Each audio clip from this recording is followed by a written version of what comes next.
Okay. Well, good morning, everyone, and welcome to today's presentation for Val Let's Talk, which is being hosted by the Office of Indigenization. I'm Jason LaRochelle. My traditional name is Êkîskwâyât. I'm from the Haida Nation, and I'm the director for the Office of Indigenization. In a moment, I'll introduce our two speakers, who are Elder Phillip Gladu and President and CEO Michel Tarko. I'll like to first start with acknowledging that I'm currently in my office on the New Westminster campus, which is situated on the traditional, ancestral, and unceded territory of the Musqueam, Êkîskwâyât, and Central Coast Salish peoples. And just to give you a really quick overview of today's presentation agenda, in a moment I'll be asking Elder Phil to give us a welcome, and then Michel Tarko will be our first presenter, Elder Phillip will be our second presenter, and then we'll wrap things up. So hopefully it will be within the hour, or if we go over, just be slightly over. So first and foremost, I'd like to briefly introduce to you Elder Phillip Gladu. So Elder Phil is a respected Métis elder from High Prairie, Alberta, who was raised in a traditional way. He's proud of his Métis Cree culture. He's a knowledge keeper and speaks the Cree language fluently.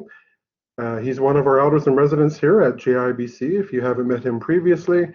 And he works with local school districts and various boards. And Elder Phil is married to Betty Gladu, who has also done some work here at JIBC. And they have 3 daughters, a grandson, and a granddaughter. So, Elder Phil, I'd like to pass it over to you briefly, if you could say some opening words to start us in a good way. Okay, thank you, Jason, and welcome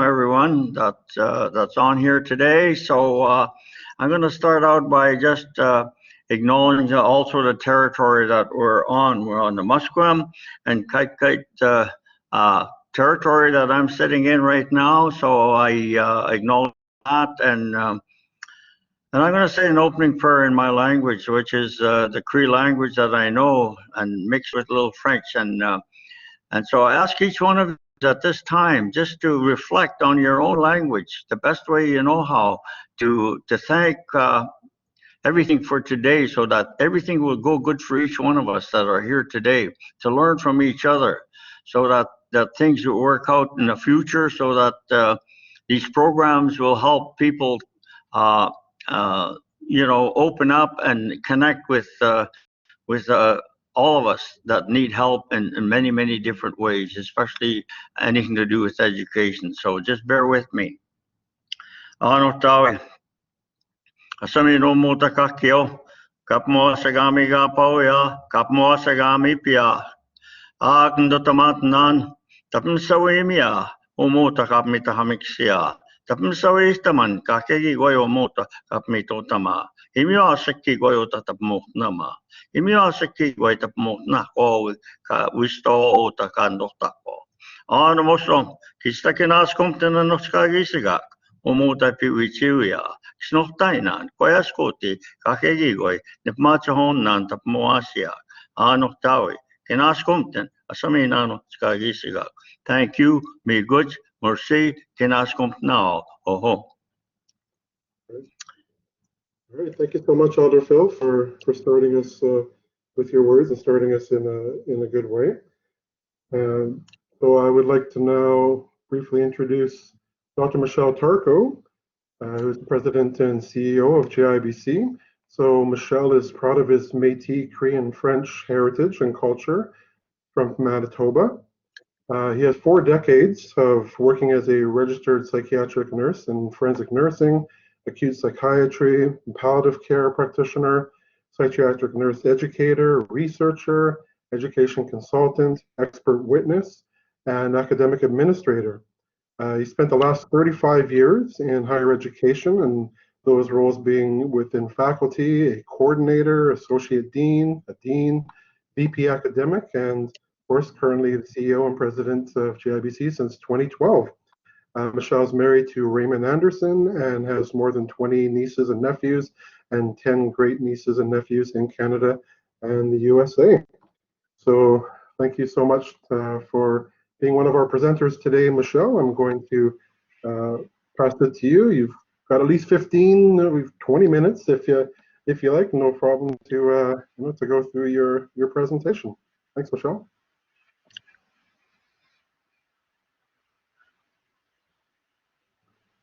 Michel, can you hear me okay? So good morning, everybody. Jason, I think you've stopped speaking. I'm having some technical issues at my end, so I'm not hearing anything, but I understand you can hear me. Is that correct? Yes, we can hear you. Is that a thumbs up? Thumbs up. Yep. Thank you. So good morning, everybody. And first of all, I just want to say welcome and thank you to Elder Phillip Gladu for your opening prayer. And it's really my honor to share this time with you as we join in the world's biggest conversation about mental health this morning from the Justice Institute of British Columbia. When I think about the Bell Let's Talk campaign, I mean, politically, mental illness and mental health prevention was not a popular cause to champion during the latter part of the 20th century, in contrast to heart disease and cancer, to name a few other health challenges.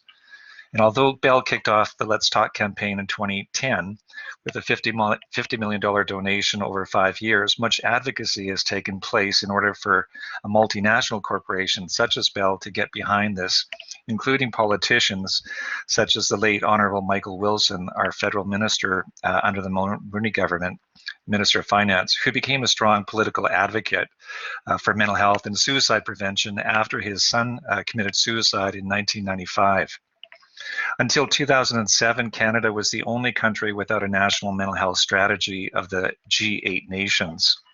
And since 2007, Canada's creation of the Mental Health Commission of Canada and the release of Changing Directions, Changing Lives, Canada's mental health strategy, Canada has become a respectable world leader on mental health issues among G8 nations. So here we are in 2021 talking about mental health. And I just really wanted to highlight the 4 action pillars of Bell's Let's Talk strategy and the relevance to the JIBC.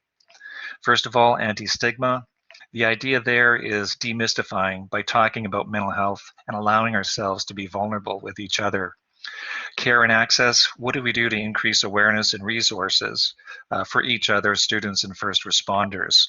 Research, there's a lot of research in this space right now, and certainly we participated with students in our paramedic academy as it relates to developing resiliency as they become first responders.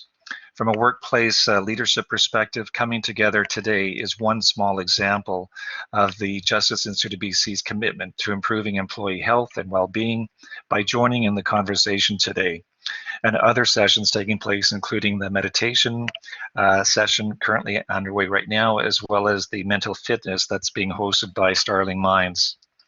Additionally, additional context as to why we at the JIBC are talking about mental health as an organization from a national perspective includes approximately 500,000 Canadians are unable to work every week due to mental health problems and or mental illness. Living with uncertainty ranks high amongst the most stress indices, and in that context of in our current context, I should say, of this pandemic, malignant and uncertainty has become evident in our daily lives. I'll just ask for assistance to go to the next slide. So when I think about striving for holistic health and wellness, that is a dynamic state. Health is a dynamic state, I should say. It's relative to each other, and it's also rooted in cultural traditions. Living and working from home over the past 10 months during this pandemic has added to our collective workplace and home life stress, both positive and negative. And mitigation of stress is well documented in both the gray and the published literature, i.e. coping strategies in managing stress and anxiety, such as working towards a balanced diet, regular sleep, exercise, walking, any activity outside, and meaningful connections with other people in person and or virtually. So when I think about holistic health and the multidimensional construct that it is, I think about psychological health, spiritual health, physiological health, sociocultural, and developmental. The next slide, please.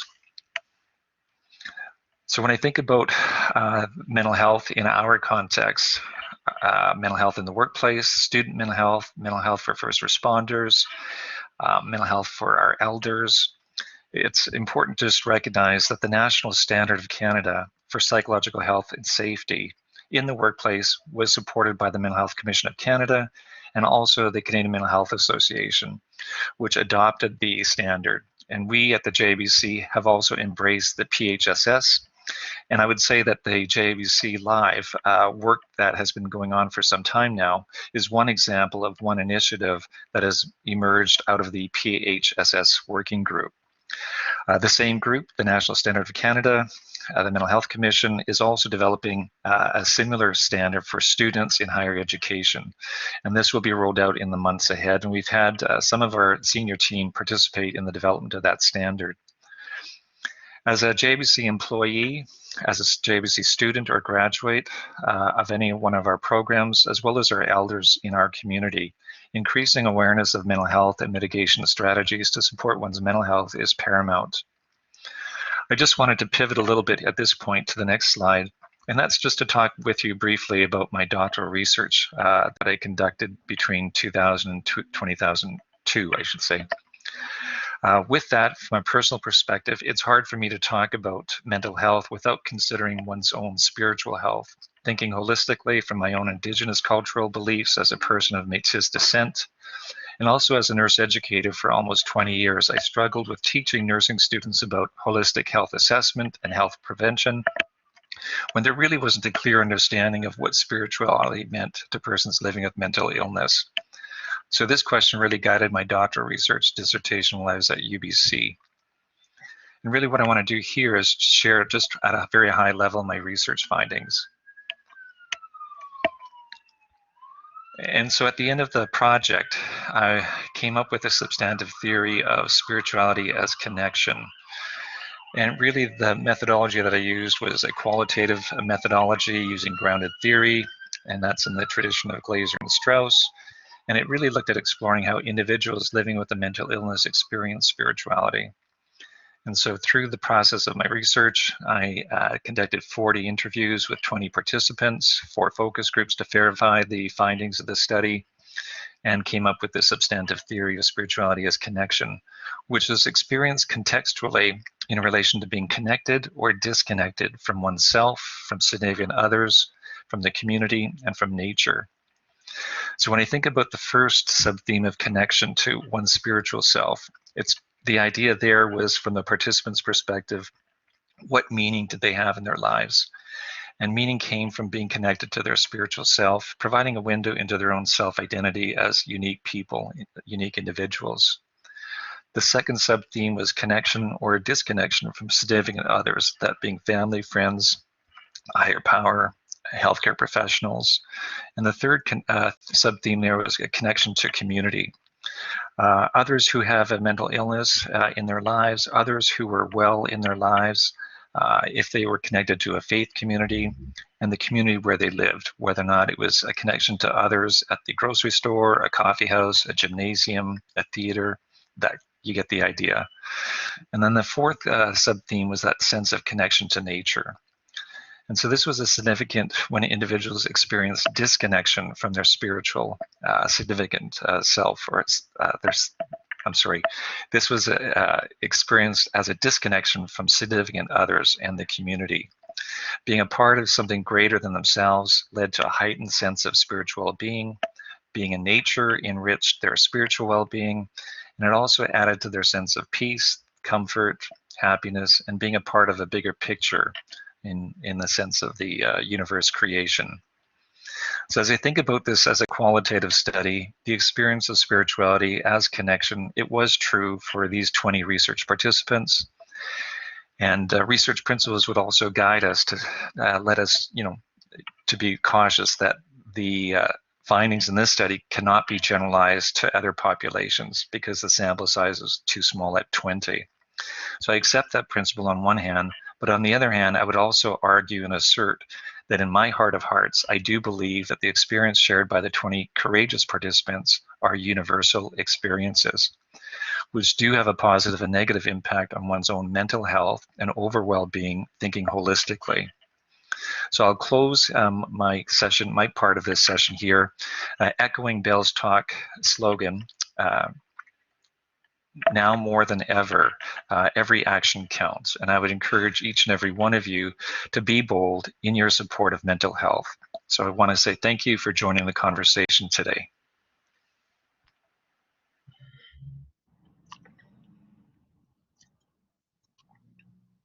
Hey, thank you, Michel. Michel, are you able to hear me yet? Are you able to see me at least? So at least we were able to hear you, Michel, and I really appreciate you going through and sharing your research findings. It's an opportunity that we often don't get a chance to talk about. So thank you so much for doing that. I was going to let you know that you have plenty more time if you were able to hear me for me to ask you some questions. But if you can't hear me, I guess I will move on to the next section. But thank you again for your participation today, and maybe we'll have other opportunities to further expand upon this. So thank you. So next up, Elder Phil is going to discuss various aspects of mental wellness from an Indigenous perspective. And I know Elder Phil helped choose the overall title for our presentation today, Êkîskwâyât, which is a Cree word for mental wellness. So Elder Phil, you've got plenty of time to go through whatever areas you like to go through, and I can go adjust the slides as you see fit, but I'll pass it over to you, Elder Phil. Okay, thank you, and I want to thank Michel for all the information that he explained to us here, and I think that's very important, and it's a long time coming to understand more about mental illness. And coming from an Aboriginal perspective, that is also needs to be done. We need to talk about our mental illness with our communities and with our families and so forth. And that hasn't happened enough. And it's time, I think, we bring that out, and to not only exercise that we do have in our families, in our communities, there are mental health issues there. And in order for us to be able to support the people and the families and the community that go through all these experiences, we need to understand what mental illness is all pretty much about. Not put it under the rug and just mask it. And I experienced a lot of that in my family and in my communities, wherever I've been. So I just want to share a little bit about that. And today, since 1996, I've been an elder at the Forensic Institution, and I do work with people that have those issues, and I learned so much from those people. I'm not an expert of putting things together for them. They put it together when you give them the chance. You give them an opportunity to be able to look at themselves. And with that, we talk about the medicine wheel. They connect with all the 4 aspects of the wheel, and they look at themselves and help themselves, trying to alleviate all the confusion that they have. But saying that is that more and more is being talked about coming from the Aboriginal side of us, and that's a good thing. And we all need to work together, like Michel was saying. We all need to connect with our communities, our institutions, to talk about this, to learn more about mental health. And there's nothing wrong with that. Every one of us is human beings, and I haven't in my life have run into anybody that's perfect. And I'm still looking all the time for that person. There's always something wrong. There's nothing is quite right if we don't walk in a balanced way with our physical, emotional, and the mental state. And we need to practice that a little more, and to balance with the world that we live in today, and with all the man-made substances that we try to use to fix it. And that doesn't work very well. But anyway, to fix ourselves, coming from emotional, mental, or a physical, or the spiritual connection that we all know in many different ways, and use all those aspects so that we can try to make the best balance we can to understand ourselves. And mental health is basically what I've learned through the institution from the patients there. It's all about self, not pointing fingers at something out there that's going to fix it. You need to look at yourself and reach out for help. There's a lot of good people out there. There's a lot of help that's out there today to be able to try and make that balance. And it's don't be ashamed to exercise that, because I think that was the stigma. There was a stigma on there, still there, and you know, those people feel that they're not accepted out here in our societies, in the world, in the communities, because of that. And what I found out was alcohol is more accepted to be an alcoholic or a drug addict in our society, but anybody with mental health is that's not acceptable to our families. They turn away from that. So I just want to make that statement, because that's what I've learned for myself. I mean, there's a lot of different people out there working with people that need help in this way. And yeah, so that's what I've learned. What I'm talking about is my own experiences, my own learning through the people that actually live that kind of life. And they're the teachers. All we need to is create a safe place for them to be able to teach us, and we learn from them, so we can maybe make it better in the future. So basically that's all I want to say. And some of the words that we used here today, there's some Cree words here that's been used, and I just want to explain some of those. And the title that we came up with was a Cree word, meaning we have, coming from an Aboriginal language, there's many words to mental health or mental state or confusion. There's many words to that. So it's not easy to find a word to make the mental health coming from a non-Aboriginal word. So yeah, so the word that's up there, it's Êkîskwâyât. That means it's confused. It's not thinking properly. That's the word that we use there. So and I'm not trying to make a statement that each individual, but that is the word that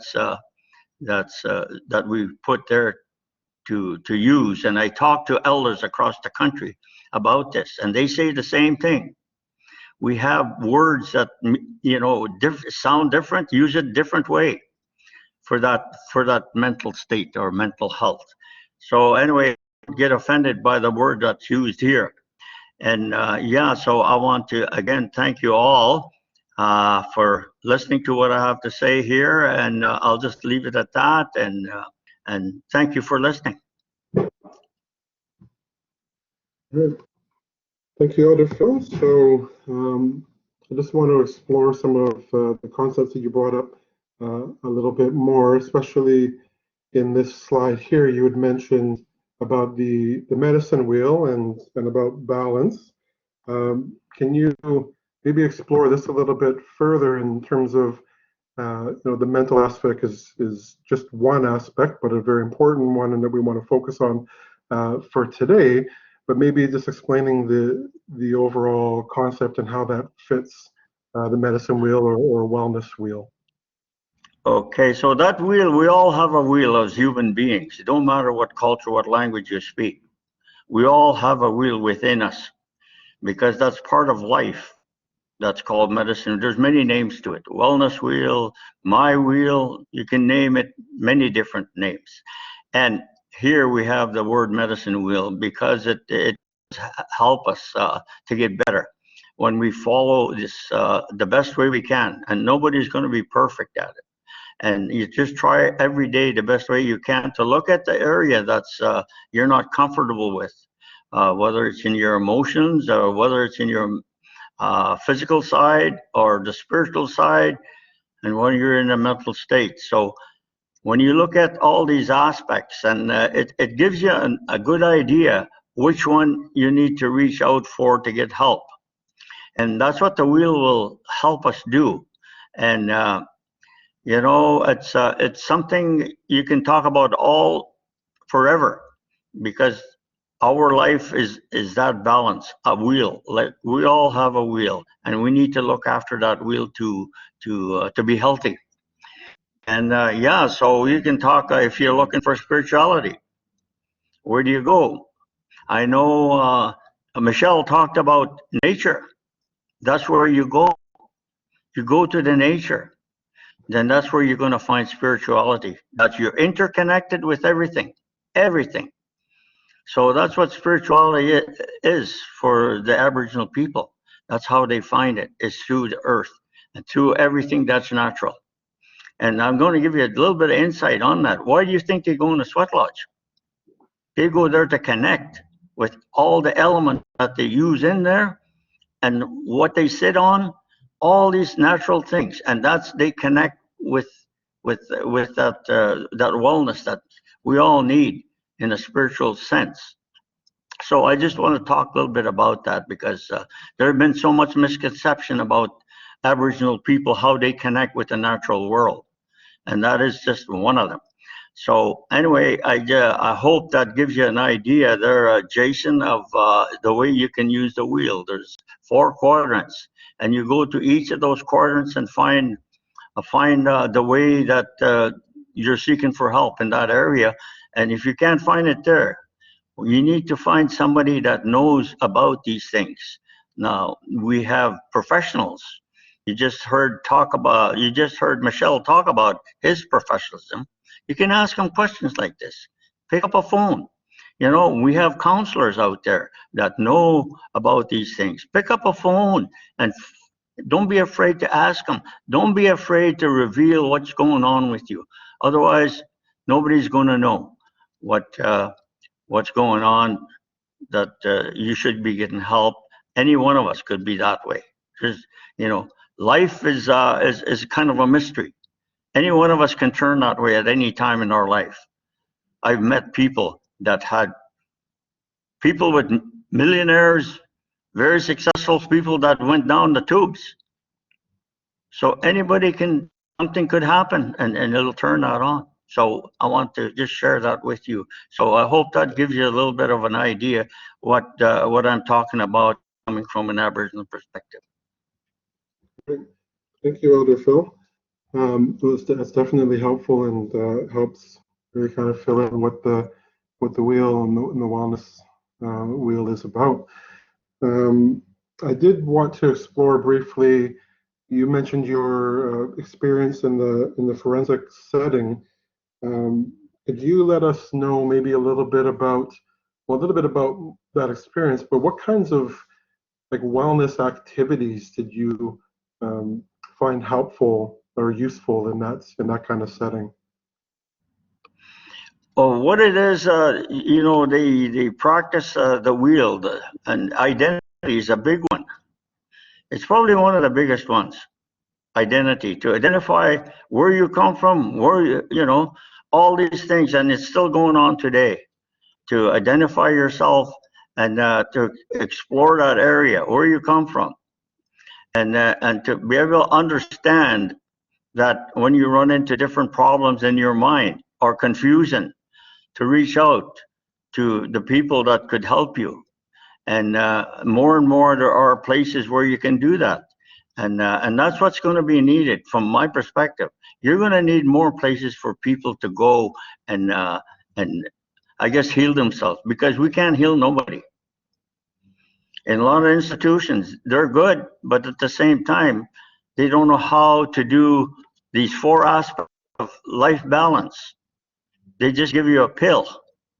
And pills is okay for a certain extent, but you need also to work on these issues, these areas, so that there's a full, better understanding, I guess, of oneself to be able to cope with whatever they're going through in such a way that it's healthy, in a healthy way. And you may not be able to eliminate everything, but you'll be able to function in life. So anyway, that's basically how I see it and how I experience it. And, you know, both sides are good, but they have to work together. We have to work together. Otherwise, you know, we're Aboriginal people are talking about life itself, whereas sometimes the material world they want you to produce production side. No, we have to get healthy. We have to be healthy to be able to teach our kids about life, and it's very simple. Otherwise, they're going to go a different direction. They're going to pick something up that they're going to use to I guess to help them along the way, where they can actually help themselves from inside, not outside. So I hope that helps you a little bit more there, Jason, and I'm sure the people that are listening will kind of understand where I'm coming from. And sometimes, you know, when you never heard that kind of stuff before, you kind of doubt all these things. But don't do that, because it's very true. I've learned it. I experienced it working with people for since 1996. Okay, thank you, Elder Phil. So on this slide here, you mentioned the concept of two-eyed seeing. Can you explore that a little bit and let us know what's meant by two-eyed seeing? By seeing? Two-eyed, right? So the two worlds, the two-eyed seeing approach. Oh, okay. Being approached about these issues? I'm sorry, I'm not hearing you right here. Oh, sorry, Elder Phil. Yeah. No, the two different like Indigenous and Western worldviews and knowledges.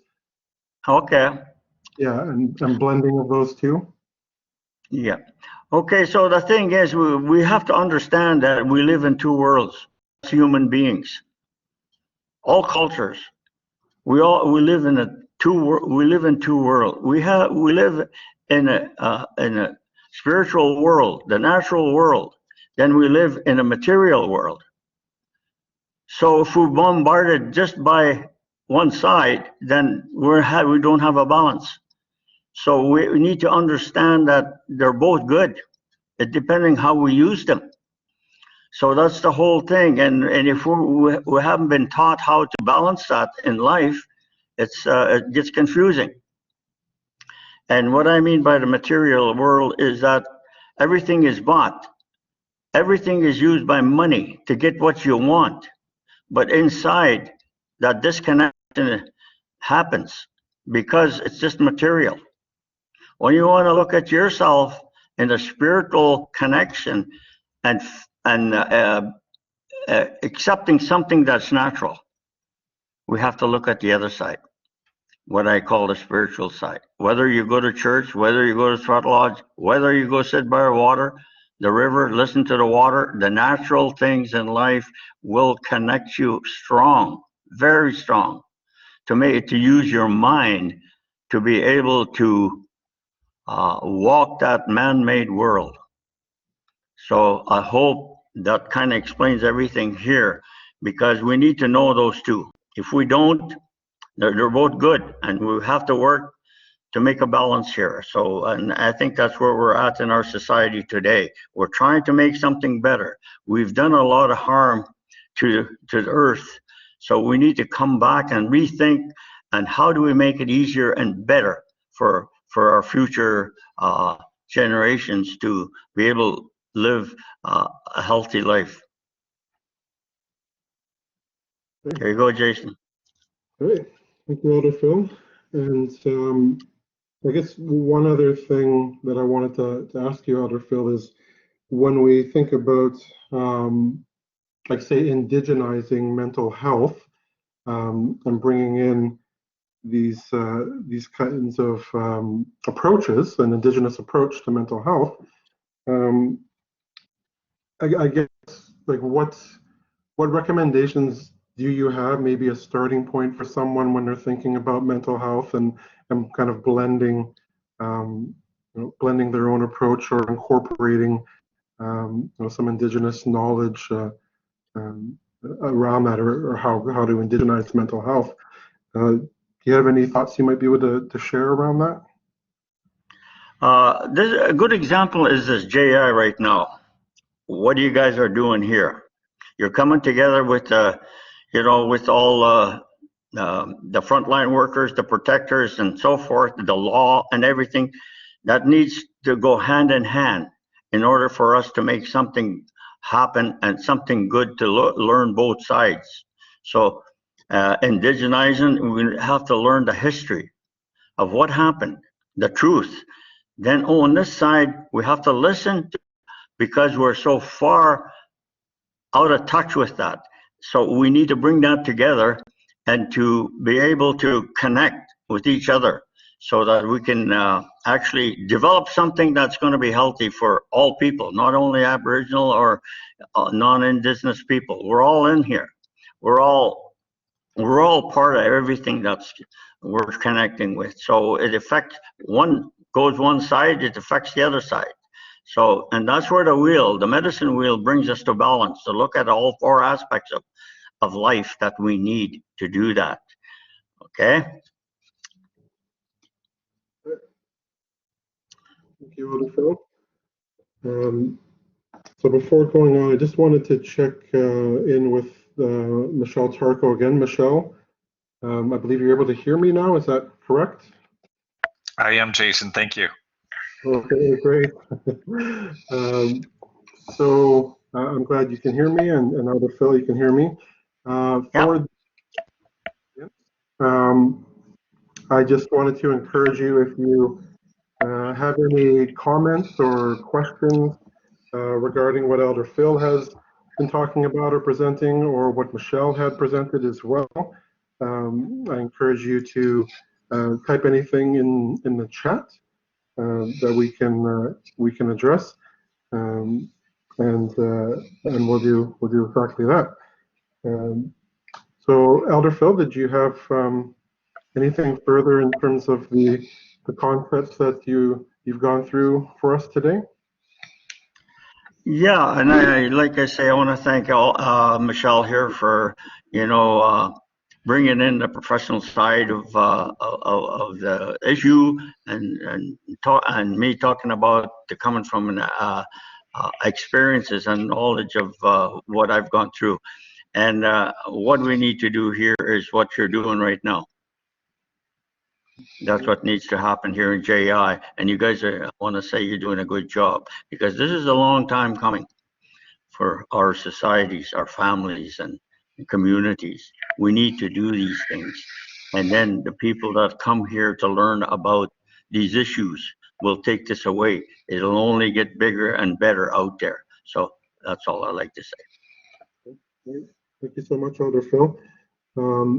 So yeah, there's so much there to explore, and I appreciate you, Elder Phil, touching upon some of these concepts today around the two-eyed seeing and indigenizing mental health, the medicine wheel and the wellness wheel, and just some of your background in the forensic setting as well. There's so much to explore, and I encourage anyone that wants to explore that with Elder Phil further to reach out to our office, and we can set that up as well.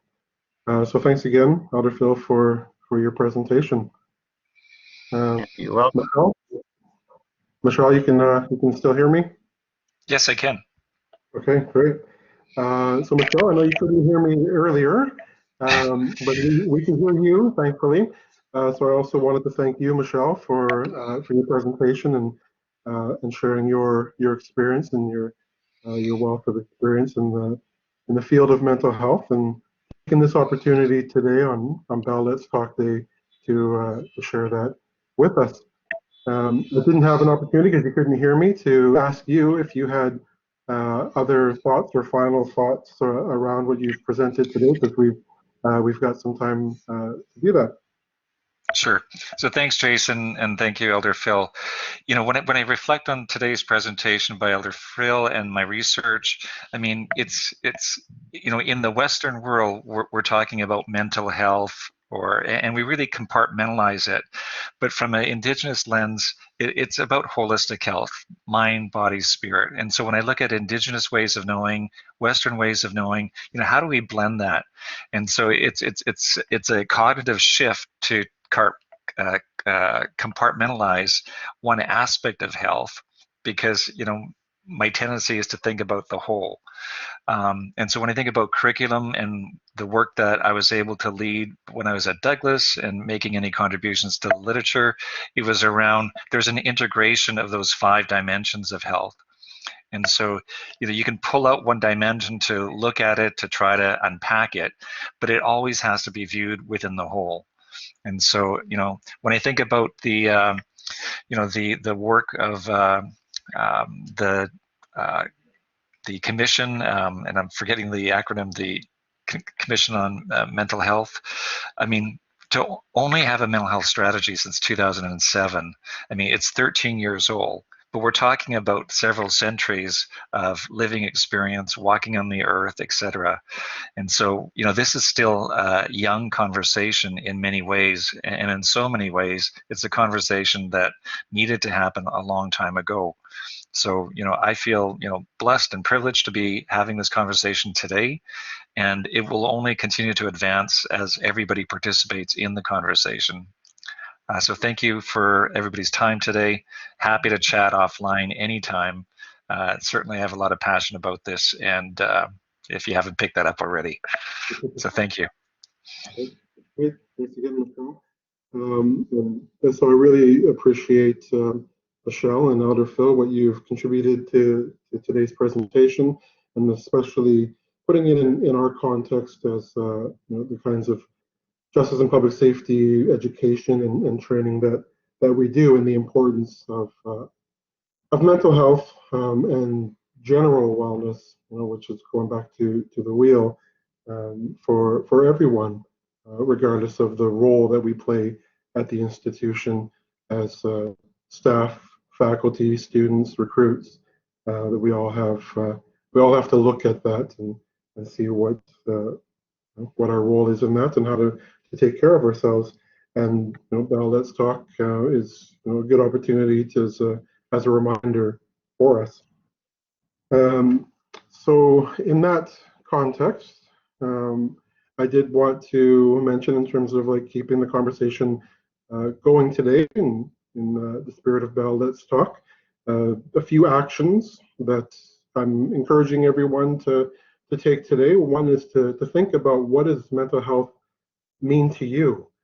And given that you've had some different perspectives shared today, I'm sure you've got your own perspective on it, and see how these different perspectives blend together. So I also ask you to reflect on what you are taking away from today's presentation. So Michel shared a great deal about his experience and his research. Elder Phil has also shared a lot about his experience in different settings. And so what's one thing I would encourage you to think about? What's at least one thing that you take away from each of the presenters today that you're going to find useful for your own wellness, and to encourage the wellness of others? And of course, we've got social media accounts where you can post something regarding today in today's presentations. So the hashtag Bell Let's Talk. We've also got the hashtag GISU21. So the student union and their contributions to today, and I know some are listening in as well. So just some actions that we can all take in the spirit of Bell Let's Talk, and to keep the conversation going around the importance of mental health and mental wellness and wellness in general. So just to, unless there are any questions, I don't think I see any in the chat. As Elder Phil and Michel have said, the conversation continues, so you can always reach out to either one of them individually. You can always reach out to the Office of Indigenization as well. So once again, thank you, Elder Phil Gladu, for sharing your breadth of knowledge with us today. It's always an honor to hear you speak, and I always take something away as well every time that you talk. And thank you again, Michel Tarko, for being part of our presentation today, put on by the Office of Indigenization, but really in the spirit of the entire day of everything that all the information and sessions that are being presented for Bell Let's Talk. Of course, I also want to thank my staff in the Office of Indigenization, Heather Simpson and Kara Weintraub, for continuing to support the different events that the Office of Indigenization is involved in. Thanks to Mary Kohlberg for organizing and coordinating the events for Bell Let's Talk. I really appreciate the job and work that you've put into doing that, Mary. And thank you to everyone online for tuning in today. It looks like we had a good participation rate, and it was really encouraging to see how many people were willing to take a bit of time out of their day to hear about the presentation and to think about Bell Let's Talk and the importance of a day like today. So thanks again, everyone, for today, and take care and be safe. Thank you.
Yeah.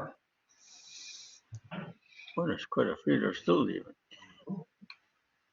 Okay.